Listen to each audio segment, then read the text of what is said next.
നമസ്കാരം, സ്ട്രൈക്ക് ടോക്കറാണ്. ഇരു മുന്നണികളുടെയും ഡീൽ ആരോപണത്തിൽ പ്രതിരോധത്തിലായി BJP. വോട്ടുമറിക്കൽ, വോട്ടു കച്ചവട വിവാദ ചരിത്രമുള്ളതിനാൽ ആക്ഷേപങ്ങളിൽ നിന്ന് എങ്ങനെ കരകയറണമെന്നറിയാതെ വലയുകയാണ് പാർട്ടി. NDA ഘടകകക്ഷിയായി എത്തിയ 2020യുമായി ബന്ധപ്പെട്ടാണ് ഡീൽ ആരോപണം ഏറെയും. മാസങ്ങൾക്ക് മുമ്പ് മാത്രം മുന്നണിയിലെത്തിയ 2020ക്ക് പാർട്ടിക്ക് സ്വാധീനമുള്ള പല മണ്ഡലങ്ങളും നൽകിയതിൽ BJPയിൽ കടുത്ത പ്രതിഷേധമുണ്ട്. ഇതിന് പിന്നാലെയാണ് ഡീൽ ആരോപണം. വിജയസാധ്യതയുള്ളവരെ മത്സരിപ്പിക്കണമെന്ന നിർദ്ദേശത്തിന്റെ മറവിൽ സീരിയൽ റിയാലിറ്റി ഷോ താരങ്ങളെ ഇറക്കി മണ്ഡലങ്ങൾ 2020 സ്വന്തമാക്കി. ഏറ്റുമാനൂരിലും പെരുമ്പാവൂരിലും സ്ഥാനാർത്ഥികൾക്ക് വോട്ടില്ലാത്തതും തിരിച്ചടിയായി.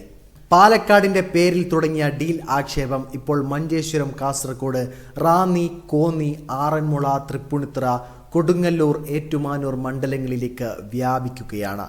ഇത് ശരിയാണെന്ന് തോന്നിപ്പിക്കുന്നതാണ് സ്ഥാനാർത്ഥി നിർണയം. തദ്ദേശത്തിൽ BJP മുന്നേറ്റമുണ്ടാക്കിയ തൃപ്പൂണിത്തുറ, കൊടുങ്ങല്ലൂർ മണ്ഡലങ്ങളും തൃക്കാക്കര, ഏറ്റുമാനൂർ ഉൾപ്പെടെ BJPക്ക് സാധ്യതയുള്ള മണ്ഡലങ്ങളിൽ പലതും 2020ക്കാണ് നൽകിയത്. കൂടാതെ വർക്കല, ആറന്മുള എന്നിവ ഘടകകക്ഷികൾക്ക് നൽകാൻ നീക്കം നടന്നെങ്കിലും BJPയിലെ പ്രതിഷേധം കടുത്തതോടെ തീരുമാനം മാറ്റി. ലോക്സഭാ തദ്ദേശ തെരഞ്ഞെടുപ്പുകളിൽ BJP മുന്നേറിയ കായംകുളം ഉൾപ്പെടെ BDJSന് നൽകിയതിലും അമർഷമുണ്ട്. ഒരു താമരയെങ്കിലും വിരിയിക്കണമെന്ന ഉദ്ദേശത്തോടെ 140 മണ്ഡലങ്ങളിലും സ്ഥാനാർത്ഥികളെ ഇറക്കിയ NDAക്ക് ഈ ആരോപണങ്ങൾ തിരിച്ചടിയാണ്.